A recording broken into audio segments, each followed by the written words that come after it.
اللهم صل على سيدنا ومولانا محمد وبارك وسلم صلاة وسلام عليك يا رسول الله صلى الله تعالى عليه وسلم.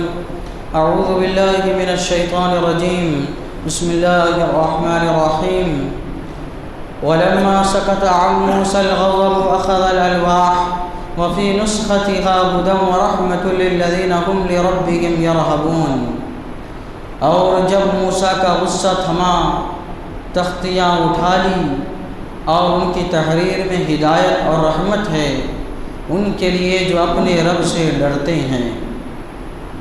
حضرت موسیٰ علیہ السلام اپنے قوم کے فعل پر جو انہوں نے بچھڑے کی پرستش کی تھی، پوجا کی تھی، سخت ناراض ہوئے تھے، غضبناک ہوئے تھے. حضرت ہارون علیہ السلام پر سب سے زیادہ آپ غضبناک ہوئے تھے. حضرت ہارون علیہ السلام نے معذرت پیش کی اور آپ کے قوم کے لوگوں نے معذرت پیش کی. جب آپ کا غصہ، آپ کا غضب جو ہے وہ ٹھنڈا ہوا اور آپ نرم ہوئے، اسی کا ذکر کرتے ہوئے اللہ تعالیٰ فرماتا ہے وَلَمَّا سَكَتَ عَن مُوسَى الْغَضَبُ، اور جب موسیٰ کا غصہ تھما. حضرت موسیٰ علیہ السلام کا جو غصہ تھا وہ کس وجہ سے تھما؟ پہلی وجہ تو یہ ہے کہ حضرت ہارون علیہ السلام نے ان کی بارگاہ میں بہت ہی پیارے انداز سے، نرم انداز سے معذرت پیش کی تھی کہ حضرت موسیٰ علیہ السلام اس معذرت کے سامنے بالکل نرم ہو گئے، ٹھنڈے ہو گئے.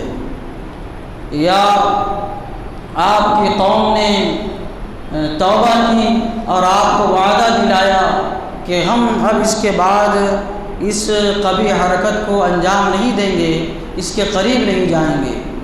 جب آپ کی قوم نے یہ وعدہ دلایا آپ کو کہ ہم اب کبھی بچڑے کی پوجا نہیں کریں گے، معبودان باطل کی پوجا نہیں کریں گے اور اس کے قریب نہیں جائیں گے، تب حضرت موسیٰ علیہ السلام کا غصہ ٹھنڈا ہوا. اور ایک روایت میں یہ ہے، ایک تفسیر یہ بھی ہے کہ اللہ تبارک و تعالیٰ کی طرف سے آپ کا غصہ جو ہے وہ ٹھنڈا کر دیا گیا.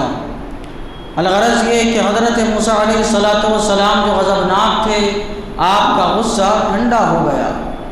اور یہ بات ذہن نشیں رہے کہ غصہ 3 طریقے کا ہوتا ہے. ایک شیطانی غصہ ہوتا ہے، ایک نفسانی غصہ ہوتا ہے اور ایک رحمانی غصہ ہوتا ہے. شیطانی غصہ، اس کا مطلب یہ ہے کہ انسان کسی نیک کام پر غصہ ہو جائے یا نیک لوگوں پر غصہ ہو جائے، یہ غصہ شیطان کی طرف سے ہوتا ہے. یہ غصہ حرام ہوتا ہے اور کبھی کبھی کفر بھی ہوا کرتا ہے. نفسانی غصہ، جو لوگ آپس میں ایک دوسرے پر اپنی ذاتی معاملات میں غصہ کرتے ہیں، اس کو نفسانی غصہ کہتے ہیں. یہ نفسانی غصہ کبھی جائز ہوتا ہے، کبھی ناجائز ہوتا ہے. اور ایک ہوتا ہے رحمانی غصہ، یعنی اللہ تبارک و تعالیٰ کے لیے غصہ ہونا. یہ اس وقت ہوتا ہے جب انسان برا کام کرے یا جو لوگ برے ہیں ان کو برا کام کرتے ہوئے دیکھے تو ان برے لوگوں پر غصہ ہو جائے. یہ غصہ اللہ تبارک و تعالیٰ کی طرف سے ہوا کرتا ہے. یہ غصہ رحمانی ہوا کرتا ہے اور اس پر ثواب بھی انسان کو ملا کرتا ہے. کسی کو برا کام کرتے ہوئے دیکھ رہے ہیں، اس کو غصہ کر رہے ہیں، یہ اللہ تبارک و تعالیٰ کی طرف سے، یہ رحمان کی طرف سے ہے. اور اس غصے کی حالت میں جو بھی امور انجام پاتے ہیں وہ سارے کے سارے رحمانی امور جو ہے وہ ہوا کرتے ہیں، اللہ تبارک و تعالیٰ کی طرف سے ہوا کرتے ہیں. حضرت موسیٰ علیہ السلام نے غضب کی حالت میں جو توریت شریف کی تختیاں تھیں وہ نیچے ڈال دی تھی زمین پہ، تو توریت کی تختیاں نیچے ڈالنا یہ رحمانی غصے کے ماتحت تھا، اس کے عوض میں تھا. تو یہ جو غصہ ہوا اور غصے کے بعد یہ جو آپ نے تختیاں نیچے ڈالی، یہ کام بھی رحمانی ہوا. یہ کام بھی رحمانی ہوا، غصے کی حالت میں ہوا۔ تو اللہ تبارک و تعالیٰ فرماتا ہے جب موسیٰ کا غصہ تھما، اخذ الالواح، تو جو حضرت موسیٰ علیہ السلام نے توریت کی تختیاں نیچے ڈال دی تھی، اخذ الالواح، وہ تختیاں انہوں نے اٹھا لی۔ اب وہ تختیاں جو نیچے ڈال دی گئی تھی، جیسا کہ پچھلی تفسیر میں بیان ہوا کہ اس کے 8 حصوں میں سے 7 حصے کا علم جو ہے اٹھا لیا گیا تھا۔ اس میں ہر چیز کا تفصیل علم تھا، غیب کے علم تھا اس میں، اور اس کے علاوہ حلال و حرام، واضح و نصیحت کا علم تھا۔ تو ہر چیز کی تفصیل کا علم اور غیب کا جو علم تھا، آپ کے نیچے رکھ دینے کی وجہ سے، ڈال دینے کی وجہ سے وہ اٹھا لیا گیا، اور اس میں ایک حصے کا صرف علم رہ گیا، اور وہ حصہ تھا واضح و نصیحت کا، حلال و حرام کا، وہ حصے کا جو ہے علم رہ گیا۔ تو وہی تختیاں آپ نے جو ہے اٹھائی۔ اور حضرت عبداللہ ابن عباس رضی اللہ تعالیٰ عنہ کی روایت میں ہے کہ جب آپ نے تختیاں نیچے ڈالی تھی، وہ ٹکڑے ٹکڑے ہو گئی تھی۔ جب اس کو ڈالے پڑھایا گیا تو سمجھ میں نہیں آ رہا تھا۔ تو اس کے بعد حضرت موسیٰ علیہ السلام نے 40 دن پھر روزے رکھے، پھر آپ کو جو ہے اس کو دوبارہ لکھایا گیا، اس کو دوبارہ تحریر کر کے دیا گیا۔ واللہ ورسولہ اعلم۔ الغرض یہ کہ جب حضرت موسیٰ علیہ السلام کا غصہ تھما تو وہ آپ نے تختیاں جو ہے توریت کی اٹھا لی۔ وفی نسختها ہدی ورحمہ، اور ان کی تحریر میں ہدایت اور رحمت ہے، یعنی اس نسخے میں جو توریت شریف کا نسخہ تھا اس میں ہدایت اور رحمت تھی۔ نسخہ کیسے کہتے ہیں؟ کسی چیز کو کسی چیز میں ہو بہو نقل کرنا، تو جس چیز میں وہ چیز ہو بہو نقل کی جاتی ہے وہ نسخہ کہلاتی ہے۔ ایک چیز میں سے دوسری چیز میں جو چیز ہو بہو نقل کی گئی، تو جس میں نقل کی گئی، لکھی گئی، تحریر کی گئی، وہ نسخہ تھی۔ چونکہ توریت شریف جو تھی وہ لوح محفوظ سے ہو بہو لکھ کر حضرت موسیٰ علیہ السلام کو دی گئی تھی، اس لیے توریت شریف کو نسخہ کہا جاتا ہے۔ اللہ تعالیٰ فرماتا ہے اس نسخے میں کیا تھا؟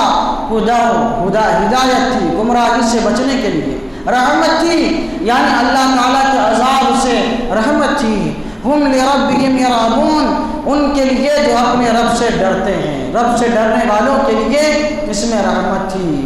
رب سے ڈرنا یہ بہت بڑی بات ہے۔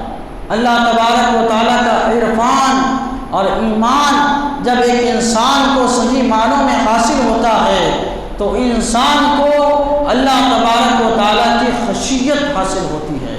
اور اس کی علامت کیا ہے؟ انسان کے اندر جب اللہ تعالیٰ کی خشیت آتی ہے تو انسان زمانے سے، زمانے کی چیزوں سے، مخلوق سے بالکل دور بھاگ جاتا ہے، اور انسان نفسانی خواہشات سے اور شیطان کی اطاعت سے بالکل گن کرنے لگتا ہے، اس سے دور بھاگ جاتا ہے۔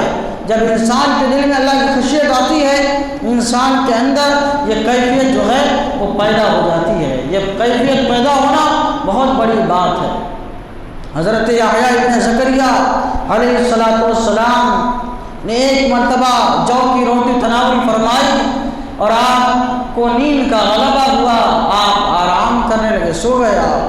جب آپ سوئے تو کافی وقت آپ سونے میں آپ نے گزار دیا، تو اس وقت میں آپ کے اوراد و وظائف کا وقت بھی آیا کرتا تھا، تو جو اوراد و وظائف جو آپ کیا کرتے تھے وہ قضا ہو گئے۔